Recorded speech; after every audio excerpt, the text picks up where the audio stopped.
After the fall of the Empire, the galaxy had hoped for peace and stability under the rule of the New Republic, but peace proved fragile. Pirates, ruthless and unrelenting, declared war on all ships across the galaxy, demanding they either surrender or face death. These marauding pirates, led by the infamous Captain Silvo, ravaged every ship they encountered. One by one, they forced crews to hand over their precious cargo, the coveted gold credits stored in vaults. They paraded a ship on one occasion when Captain Silvo arrived, his presence alone chilling the air. He stormed into the captured ship, demanding the man to open the ship's vault. The man, steadfast in his loyalty to the New Republic, refused to open the vault. This made the pirates laugh out loud, which echoed through the ship. Silvo's voice cut through the air like a blade, telling his comrades to breach the vault. His men moved swiftly to tear down the door. Brutus made his way inside to discover something unexpected: a single gold coin.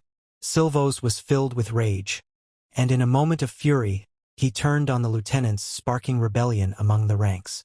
Meanwhile, on a distant colony, a young student named Vim was about to have his day turned upside down. Vim sat at the kitchen table enjoying his breakfast when his father approached him. He handed Vim his lunch money for the week, warning him to keep his toys in check and to be on time for school. He reached into pocket for his keys, and then he left for work, leaving Vim to finish his meal. Vim hurriedly left the house. He was soaring a toy plane through the air, and just then he meets his best friend Neel. The two began their usual sword fight, playfully battling with imaginary swords. The school bus arrived and the boys went on board, taking their usual seats at the back away from the other students. As they chatted, Vim's attention was caught by a sleek bike speeding past them. Intrigued, he turned to Neel, but his friend didn't share his excitement. The boys exited the bus, and Vim spots the same bike again, together with the girls he saw riding it. Later in class, Vim's mind wandered. He found himself lost in his own thoughts, distracted by the idea of adventure.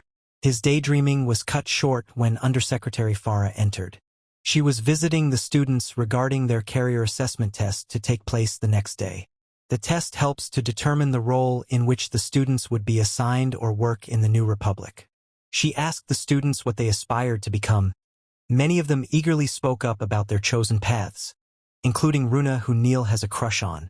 Farah turned her gaze to Vim, expecting him to answer. He hesitated, then replied that he just want to help people and protect them when they're in danger. The words hung in the air, leaving a sense of mystery. After class, Neel confronted Vim, questioning whether he truly wants to be a Jedi. Vim refused to acknowledge to saying he wants to be a Jedi. Neel tells him he basically said so earlier in class and then he gave in. Vim tells Neel if he doesn't want to do something more exciting than studying. Meanwhile, Fern and KB were in the midst of an adventure of their own. Riding their speed bike, they raced through a subway tunnel at breakneck speeds. But as they emerged to the highway, the bike sputtered to a stop, leaving them no choice but to walk. The boys walked down the road and arrived at Neel's apartment.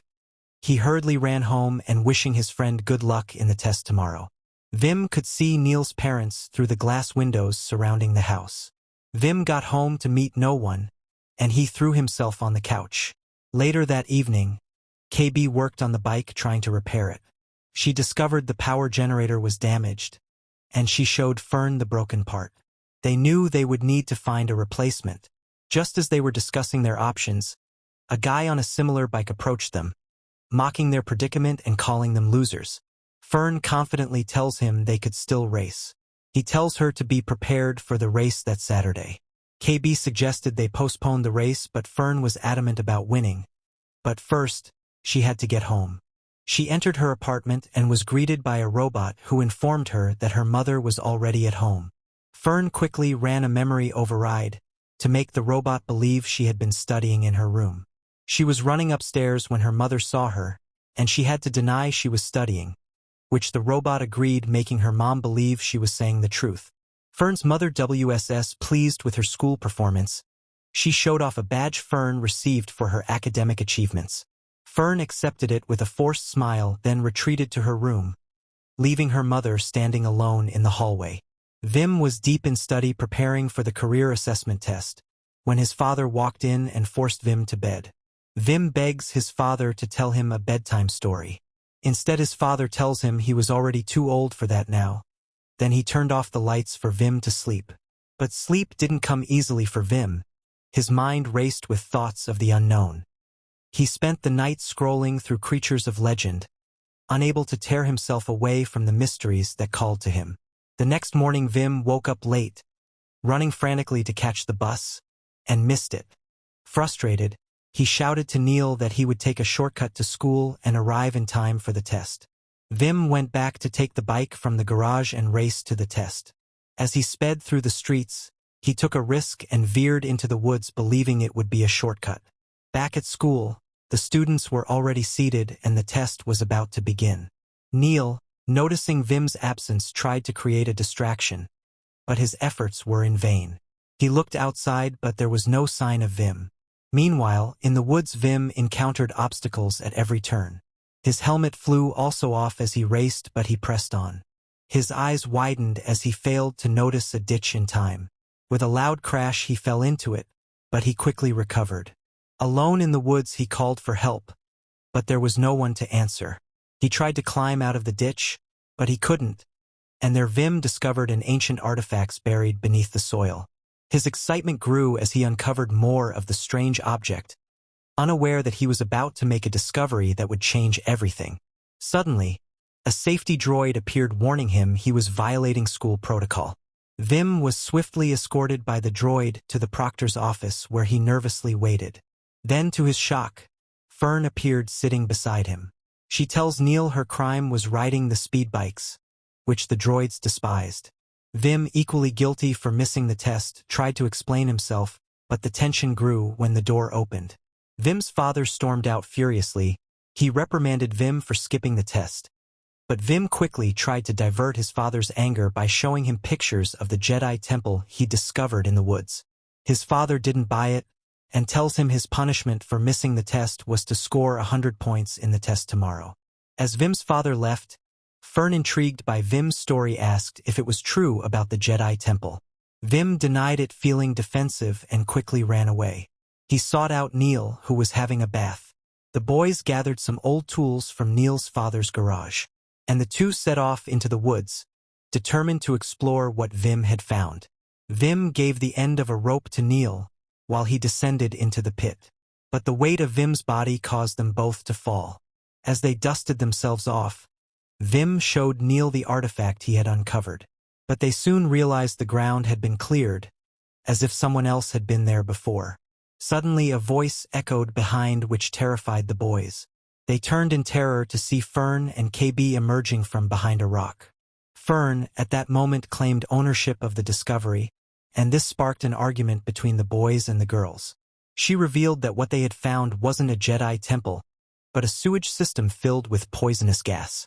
It had claimed hundreds of lives, and if they listened closely they could still hear the voices of the victims. As the boys leaned in to listen, Fern slammed the door, sending a shock of fear through them.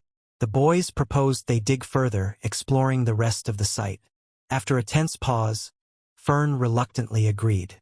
Meanwhile, Vim's father returned home, calling out to Vim, but the house was eerily silent. In the woods, the kids continued their excavation, and to their surprise uncovered a hidden compartment. KB connected the power cable to her mask, and suddenly, the doors of the temple opened, revealing its secrets. But as they ventured inside, they heard the voice of Vim's father calling out, echoing through the forest. The children, realizing they were about to get caught, dashed into the temple to hide. Inside the temple, the kids discovered the remains of a long-dead droid. As Neel reached out to touch it, the droid activated, pulling a lever that sealed the doors shut, trapping them inside. KB, ever the problem solver, immediately went to work. She traced a power conduit down into the depths of the temple, with the others following close behind. But Vim, feeling they were going the wrong way, went the opposite direction.